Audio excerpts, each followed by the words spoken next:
রাধে রাধে।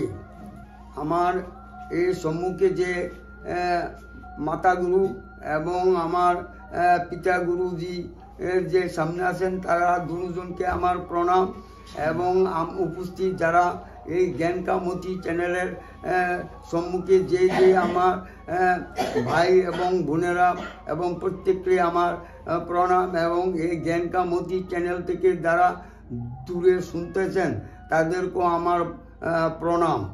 আমার নাম শ্রী মহেন্দ্রচন্দ্র বিশ্বাস। আমার পোস্ট অফিস সর্বধর্ম মিশন আগরতলা এবং আমার পাশে যে আছেন তিনি হলেন আমার ধর্মপত্নী। এখন আমি গীতার কিছু অংশ আমি শোনাচ্ছি। এটা হলো গীতা হলো গীতেই হলো সর্বশাস্ত্রের শিরোমণি এবং গীতেই হলো আমাদের ভগবান। যেমন এই ভগবানের কথা শোনাতে গিয়ে এখন কৃষ্ণের কথা, রামের কথা আমি শোনাচ্ছি। তাহলে এই যে ভগবান শব্দের অর্থটা এবং বিশ্লেষণ একটু আমি শোনাচ্ছি।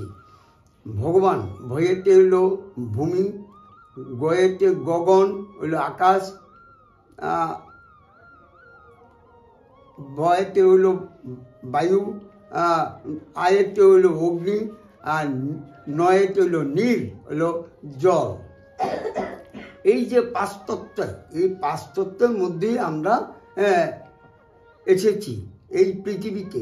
তাহলে এই যে আমরা দেহরা কয়টা ইন্দ্রিয় নিয়ে স্বয়ং ভগবান আমাদের এই পাঁচতত্ত্বে কয়টা ইন্দ্রিয় নিয়ে এই ভগবান আমাদের এই পৃথিবীতে পাঠিয়েছেন। এই 10টা ইন্দ্রিয় দিয়ে আমাদের এই পৃথিবীতে পাঠিয়েছেন। দেখি তার 10টা ইন্দ্রিয়: চক্ষু, কর্ণ, নাসিকা, জিহ্বা, ত্বক, হাত, পা, গুহ্যদ্বার, লিঙ্গদ্বার। তাইলে এই একটা হলো মুখ। এই যে 10টা ইন্দ্রিয়, এই 10টা ইন্দ্রিয় কিন্তু 10টা রকম কাজ করতেছেন। কারণ এই যে আমাদের দেহটা, দেহটা খালি শুধু এই 10 ইন্দ্রিয়র যে কারিগরি কে বানিয়েছেন? স্বয়ং ভগবান। এই 10টা ইন্দ্রিয়র কারিগরির সম্বন্ধে আমি একটু বলছি। তুমি যেমন চক্ষু একটা ইন্দ্রিয়, এই চক্ষুটা আমাদের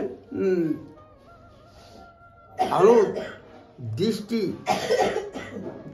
দিয়ে দেখবার জন্য ভগবান তৈরি করছেন। কিন্তু খারাপটা আমরা যাতে অনুভব না করি, সবসময় যেমন ভালোটা অনুভব করি। আর চোখ, এরপরে আইলেন কর্ণ দিয়া যাতে ভালোটা শুনি, খারাপটা যাতে শুনলো বর্জন করি। কর্ণ। এরপরে হইল নাক দিয়া ভালোটা সুঘ্রাণটা আমরা যাতে নেই এবং খারাপটা যাতে বর্জন করি। চক্ষু, কর্ণ, নাসিকা, জিহ্বাটা দিয়ে আমরা স্বাদ নেই। স্বাদ কতটুকু পর্যন্ত আমরা আছে, সেটা কণ্ঠ পর্যন্ত আছে। কণ্ঠের ওদিকে গেলে আর কোনো স্বাদ নেই। তাইলে আমরা স্বাদটা সেভাবেই নিতে হবে। আচ্ছা, ত্বক মানে হলো অনুভব। যেমন বাতাস কিন্তু চোখে দেখা যায় না, স্বয়ং ভগবানও যেমন চোখে দেখা যায় না, কিন্তু এটা জ্ঞানের মাধ্যমে তখন দেখতে পারবেন। যা চামড়াটা হলো কি অনুভব কি? যেমন বাতাস চোখে দেখি না, কিন্তু যখন পাকা চলে তখন কিন্তু বাতাসটা আমাদের শরীরে লাগলে বা চামড়াতে লাগলে এটা আমরা অনুভব করতে পারি। এলো চামড়ার কাজ। এরপরে জ্ঞানেন্দ্রিয় সম্বন্ধে বলছি। জ্ঞানেন্দ্রিয় আমাদের হলো চক্ষু হলো 2টি, কাজ করে 1টি। চক্ষু হলো 2টি, কাজ করে 1টি। কর্ণ হলো 2টি, কাজ করে 1টি। নাসিকা হলো ছিদ্র 2টি, কাজ করে একটি, মুখ, জিহ্বা, জিহ্বা হলো একটি, কাজ করে দুটি, যেমন শ্বাস নেওয়া, একটা হলো কথা বলা। আর এই হলো 5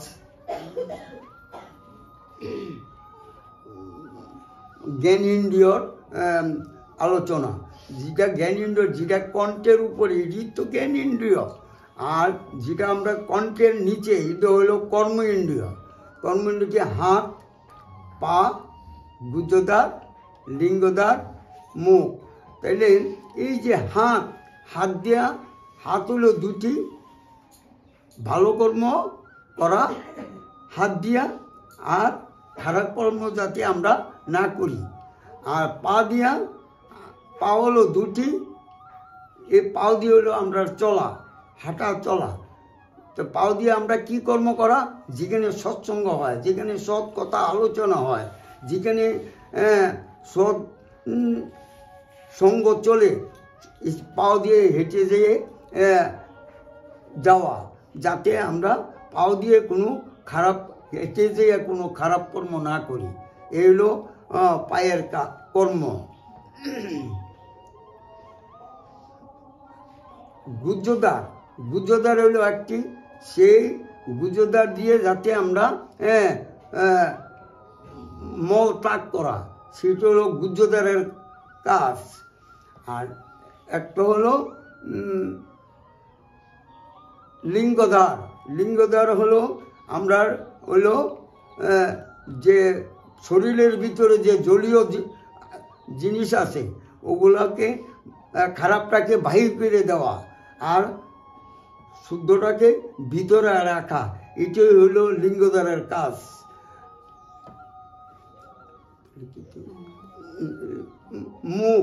মুখ দিয়ে হলো আমরা কথা বলা, যাতে আমরা কোনো খারাপ কথা মুখে দিয়া না বলি। আর এই যে এইগুলা, এই যে 10 ইন্দ্রিয় সম্বন্ধে আমরা জানতে পারলাম, এবং যতটুকুই আমরা কারিবিষদ সম্বন্ধে জানতে পারলাম, কিন্তু এই গীতার সার মাহিত্যে এগুলা আমরা আধ্যাত্মিক জ্ঞানের মাধ্যমে, সদ্গুরু সৎমা যেই আলোচনা করেন, সেই আলোচনার মাধ্যমে আমরা সব জানতে পারছি। আগে কিন্তু আমি নিজেও সামান্য কিছু লেখাপড়া জানি, কিন্তু এইগুলা, এই তত্ত্ব সম্বন্ধে আমার ওয়াকিবহাল ছিলাম না। এখন এই জ্ঞানের মাধ্যমে আসে আমি জানতে পারলাম। যাই হোক, এখন যে এই যে ভগবানের সম্বন্ধে বললাম, কি যে ভগবান যে আমরা এই যে 5 তত্ত্বের কথা বললাম, যে 5 তত্ত্ব মাধ্যমে যে আমরা এই পৃথিবীতে আসলাম কিসের জন্য? যে স্বয়ং ভগবান কইছে তুমি যে এই পৃথিবীতে যাইবা, কিন্তু তুমি আমাকে ভুলবা। তখন আসবার সময় তখন বলছি, না প্রভু, আপনারে আমরা ভুলতাম না। এই যে ভুলতাম না বললাম, কিন্তু এখানে আসা কিন্তু ভুলে গেলাম। কোন কারণে? ওই জ্ঞানের অভাবে। তখন ওই মায়াজালে আবদ্ধ হইয়া আমরা জ্ঞানকে ভুলে ওই মায়ার মাধ্যমে যাইয়া আমরা পড়ে গেলাম। যাই হোক, এখন সবাই আমরা এখন একটু ভগবানের কথা একটু বললাম, আর এখন আসি কৃষ্ণের কথা। কৃষ্ণকে তো লোক ভগবান বলা হয় কেন? যেমন আত্মা, পরমাত্মা, যে আত্মাই তো, আত্মার পিতাই তো ভগবান। তো এই যে ভগবান 5 তত্ত্ব কইলাম, এটা কে? হলো যে কৃষ্ণ।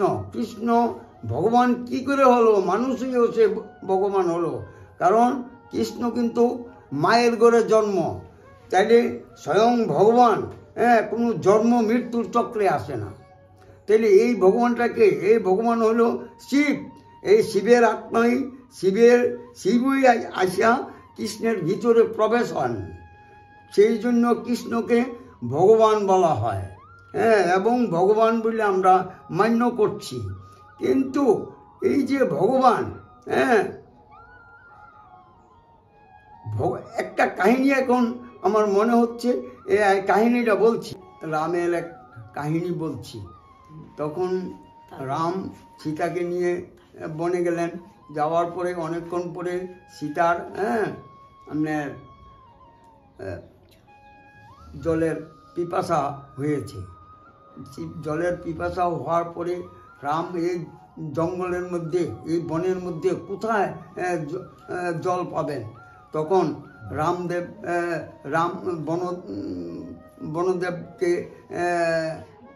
বনদেবকে স্মরণ করলেন। স্মরণ করার পরে তখন সঙ্গে সঙ্গে তখন এক ময়ূর এসেছে। ময়ূর এসে তখন বলল, প্রভু, রামকে বলল, প্রভু আপনি আমাদের সঙ্গে, আমার সঙ্গে সঙ্গে আপনারা আসেন, আমি উড়ালে যাব আর আমার পলক পালাবো, সেই রাস্তা ধরে আপনারা আসেন।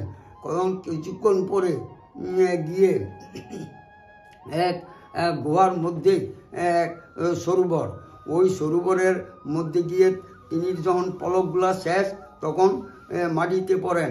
পরে তখন প্রাণান্ত অবস্থা হওয়ার পরে তখন বলল যে, প্রভু আপনি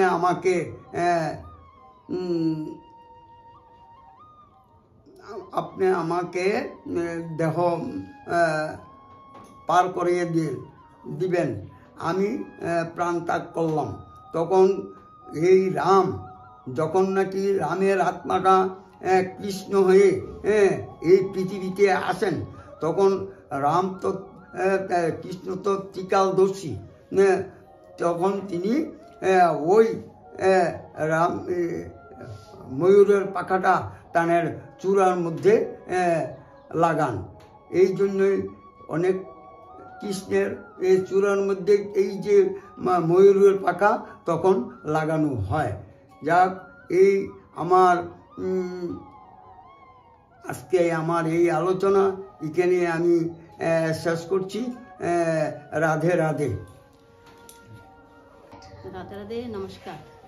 চলেন এখন আমরা একটু গীতার কথা আলোচনা করি। শ্রীকৃষ্ণ যেমন অর্জুনকে বলেছে যে, হে অর্জুন, তোমার নিজের উদ্ধার তুমি নিজে করো। তাহলে আমরা তো শ্রীকৃষ্ণ বলছে যে, হে অর্জুন, তোমার নিজের উদ্ধার তুমি নিজে করো। এখন আমাদের উদ্ধার আমরা কি করে করব? আমরা সৎসঙ্গে এসে আমরা জানতে পারলাম যে গীতার মধ্যেই বলে আছে যে আমরা শূদ্র হয়ে আমরা জন্ম নিয়েছি, এখন আমরা নিজে ব্রাহ্মণ হতে হবে। কি করে আমরা ব্রাহ্মণ হতে হবে? যেমন ব্রাহ্মণের 5টি কর্তব্য আছে, আমাদের কর্তব্য আছে যে ব্রাহ্মণ হতে গেলে ব্রাহ্মণের 5টি কর্তব্য হলো অমৃতবেলা উঠা, অমৃতবেলা উঠে আমরা অমৃতবেলা উঠা, জ্ঞান চান কন্যা। যেমন আমরা অমৃতবেলা উঠে কি করা? সবার আগে ভগবানকে স্মরণ করা, অমৃতবেলা উঠা, জ্ঞান চান কন্যা। আত্মিক তিলক লাগানা, আত্মিক তিলক মানে যেমন আমরা কপালে ফুটা দিই, কপালে যেমন তিলক লাগাই, সেটা হলো আত্মিক তিলক লাগানা। সেখানে আমাদের আত্মা থাকেন, সেটা হলো আত্মিক তিলক লাগানা। গাল বাজানা, যেমন সবার সাথে আমরা ভগবানের কথা আলোচনা করি, গাল বাজানা এক আত্মিক তিলক লাগানা, গাল বাজানা। তারপরে হলো যে একচটি রাখনা, যেমন আমরা সবাই কি করে ব্রাহ্মণ হতে গেলে মাথা চুলগুলো ফেলে এক শিক্ষা রাখে। এক শিক্ষা মানে রাখা হলো একজনকে ধারণ করা, এক চটি রাখা, একজনকে ধারণ করা। তারপরে হলো জেনু ধারণ করা। জেনু মানে কি? জেনু মানে ব্রাহ্মণের পৈতা লাগানো, দাগা লাগানো। প্রথমে 3 নাল দাগা লাগায়। 3 নাল হলো ব্রহ্মা, বিষ্ণু, শঙ্কর। ব্রহ্মা মানে আমাদের মন, আর শঙ্কর হলো আমাদের বুদ্ধি, আর বিষ্ণু হলো আমাদের সংস্কার। তারপরে হলো এই 9 নালের পৈতার মধ্যে হলো অষ্টদেব, 8 জন দেবতা আছেন। 8 জন দেবতা হলো কে? 8 জন দেবতা হলো ঈশ্বর, ভগবান ঈশ্বর আছেন। কুবের হলো যে নাকি সৎসঙ্গে এসে সবাই যে নাকি খারাপ সময় সহযোগ দিয়েছেন, সে হলো কুবের। ধর্মরাজ, আমরা এক ধর্মে থাকা ধর্মরাজ। ইন্দ্রদেব হলো আমাদের 10টি ইন্দ্রকে সাজানো। কি করে আমরা সাজাবো 10টি ইন্দ্রদেব। আর বরুণদেব হলো জ্ঞান জলের দেবতা বরুণদেব। বায়ুদেব হলো অক্সিজেন বাতাস, যে নাকি বাতাস আমাদেরকে দিতেছে সে হলো বায়ুদেব। আর অগ্নিদেব হলো আগুন, আমাদের আগুনেরও দরকার লাগে। অগ্নিদেব হলো আগুন। আর হলো নিকৃতিদেব হলো যেমন যারা নাকি জ্ঞান শুনে না তাদেরকে আমরা উঠানোর কাজ, ব্রাহ্মণরা কি করব, তাদেরকে উঠানোর কাজ, যাতে তারা ভালো হয়ে চলে, তারা যাতে জ্ঞানের লগে যুক্ত হয়, সৎসঙ্গের লগে যুক্ত হয়, গীতার সাথে যুক্ত হয়, সেটা হলো নিকৃতিদেবের কাজ। এই হলো ব্রাহ্মণের কর্তব্য। তাহলে দেখেন আমরা এই সৎসঙ্গে এসে আমরা অনেক কিছু জানতে পারলাম। আমরা তো এসব আগে জানছি না। এই সৎসঙ্গে এসে আজ আমি 7 বছর ধরে এই জ্ঞানের সাথে জড়িত। তখন থেকে একটু একটু করে ধারণ করে আমরা অনেক কিছু বুঝতে পারলাম যে সুখ শান্তি কাকে বলে। আমরা এই সৎসঙ্গে এসে আগে অনেক ক্রোধ আসতো, অনেক দুঃখ জ্বালা যন্ত্রণা আসতো, কিন্তু এখন এই সৎসঙ্গে এসে আমাদের দুঃখ অশান্তি আমরা শরীরের মধ্যে লাগেই না, কোনো অনুভব করতে পারি না যে দুঃখ কাকে বলে। আমাদের ভিতরে শুধু সুখ আর সুখ। তখনই সবাই আপনারা এই সৎসঙ্গে এসে আপনারা জানতে পারবেন যে সুখ কাকে বলে, দুঃখ কাকে বলে। দুঃখ আমাদের আসে না এই সৎসঙ্গে এসে। দুঃখ কাকে বলে, যেমন আমরা ঘরের মধ্যে অশান্তি থাকে না, সেটা হলো এই সুখ আর দুঃখ, নরক দুনিয়া। যে সত্য আর সত্য, আমরা যেখানে সত্য আছে সেখানে সুখ আছে। সত্য যুগ কাকে বলে? সত্য যুগ আমরা যদি এখন সত্য হয়ে যায় সেটি আমাদের জন্য সত্য যুগ। যুগ হলো আমাদের 4টি, সত্য, তেতা, দাপর, কলি। দেখেন এই যুগগুলি আমাদের ভিতরেই, 4টা যুগ যে এটি আমাদের ভিতরেই। আমরা যদি এখন সত্য হয়ে যায় তখন আমাদের জন্য এটা সত্য যুগ। আর আমরা যদি কলির কাজ করি, খারাপ কর্ম করি, সেটা হলো আমাদের কলি যুগ। তারপরে দেখেন এই যুগের কাহিনী, 4টি যুগের কাহিনী। তারপরে হলো আমাদের 10 ইন্দ্রিয় দিয়েছে, আমরা সেটাও বুঝতে পারলাম। 10 ইন্দ্রিয় আমরা আগে জানতাম না যে কি কি। এখন সৎসঙ্গে এসে আমরা জানতে পারলাম যে 10 ইন্দ্রিয় কি কি, 10 ইন্দ্রিয় কি কর্ম করতে হয় সেটাও জানলাম। তারপরে আমাদের এই শ্রীমতও জানতে পারলাম যে শ্রীমতে সদ্গতি, মনুষ্য মনমতে দুর্গতি। আমরা যদি ভগবানের শ্রীমত পালন না করি তাহলে আমাদের দুর্গতি আসবেই, দুর্গতির সীমা থাকবে না। সেই জন্য আমরা শ্রীমতে সদ্গতি, মনুষ্য মনমতে দুর্গতি।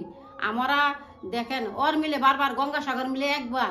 এই গঙ্গাসাগর আমরা যেমন জ্ঞানে আসতেছি সেটা একবারে মিলবে, আমরা বারবার মিলবে না। আমাদের এখন এটা লাস্ট জন্ম, আমরা জন্ম হবে না, জন্ম হবে কিনা আমরা জানি না।